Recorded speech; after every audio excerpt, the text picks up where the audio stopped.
Good morning student.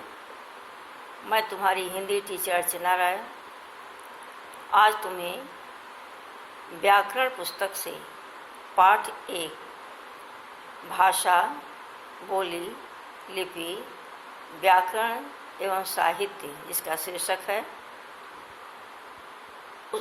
वो पाठ आज शुरू करने जा रही हूँ। सबसे पहले हम समझाएंगे भाषा क्या है। तो चलो बच्चों, आज हम लोग देखते हैं भाषा क्या है।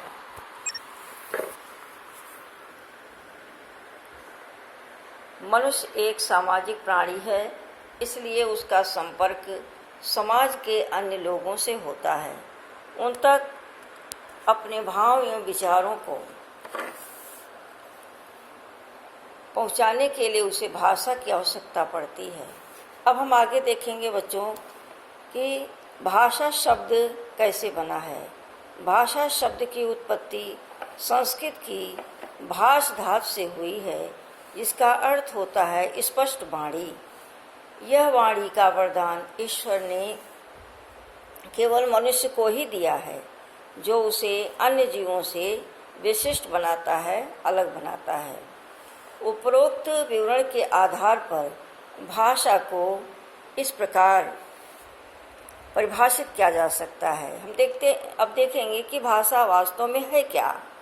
भाषा सार्थक ध्वनियों का वह समूह है, जिसके माध्यम से हम अपने विचार दूसरों के सामने रखते हैं और दूसरों के विचार ग्रहण करते हैं। समझा बच्चों?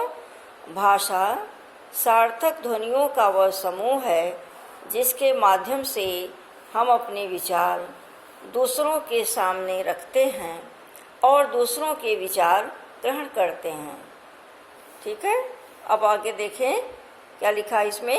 कभी कभी संकेतों के द्वारा भी अपने भावों का आदान प्रदान किया जा सकता है। जैसे यातायात पुलिस का सिपाही गाड़ियों के चलने तथा रोकने के लिए संकेत भाषा का प्रयोग करता है, लेकिन कभी कभी संकेत अस्पष्ट होने के कारण उनका अर्थ स्पष्ट नहीं होता, इसलिए इसे भाषा नहीं कहा जा सकता। अब हम देखते हैं बेटा भाषा के कितने रूप हैं।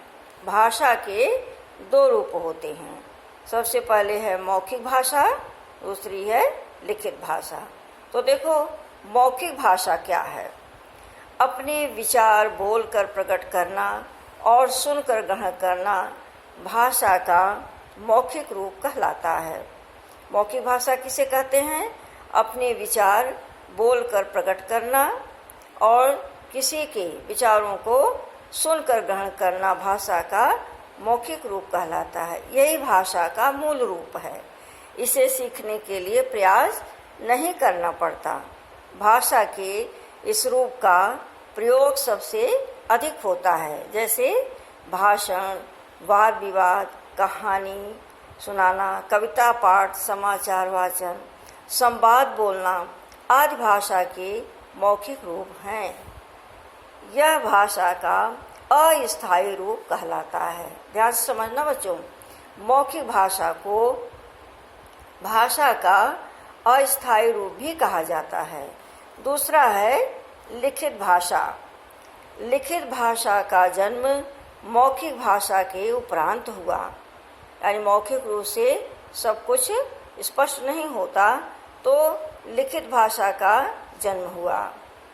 यह भाषा का स्थायी रूप कहलाता है, यानी लिखित भाषा में जो कुछ लिखा जाता है वह विचार हो, भाव हो, वह स्थायी हो जाते हैं।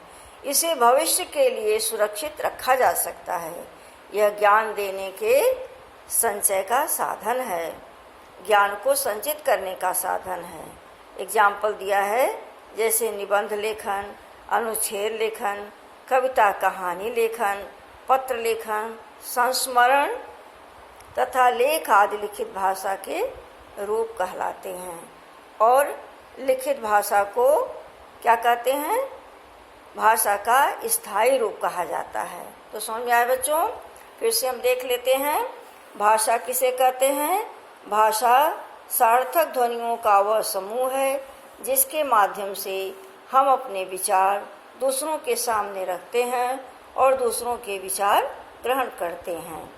आगे देखेंगे भाषा के कितने रूप होते हैं। भाषा के 2 रूप होते हैं, मौखिक भाषा, लिखित भाषा।